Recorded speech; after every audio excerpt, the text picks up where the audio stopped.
Yes po, no? Ito po si Heavy Equipment Dr. Solen, no? At dito tayo sa Ternate, Cavite.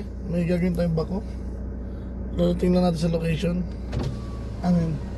Tayo. Hindi pa punta tayo operator. Tingnan natin. Ayan, dito na natin yung operator.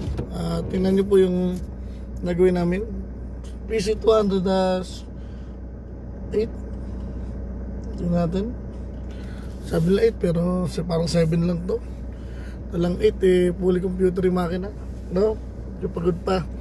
At tingnan nyo, baliktarin ko na yung camera, no? At nakita nyo yung gagawin namin bako. Yan yung gagawin namin bako. Yan, PC 200-7 lang siguro yan. Yan. May sira daw yan palyado daw sa una, no? At yan, update ko kayo kung pag nagawa na namin. PC 200-7, no? Ayan. At may pahinga lang muna kami at malayo pa pinanggalingan namin, no? Ayan, ito yung area, mukhang magandang area, no? Village may gate, tapos may tolpi sa bungad. Ayan. At salamat po, thank you. Pag nagawa namin, i-update namin kayo. Salamat at maraming salamat po, no? Ayan po, no, yung ating ginawa sa 7.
At yes po, yun yung ginawa natin na PC 200-7, no? Na na-adjust lang natin yung hindi lang balance yung pump, kaya akala nila pumapalya.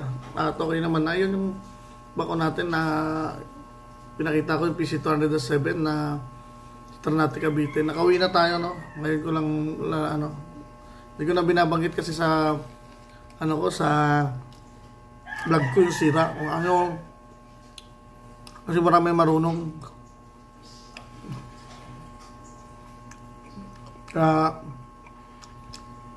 Napakita ko na magtapos na gano'n. Marami rin kasi nagbablog tungkol sa heavy equipment. Minsan nagtatalo-talo na sila. Kaya ako na lang, sila na yun. Kaya lagi ko na lang pinapakita pagtapos na.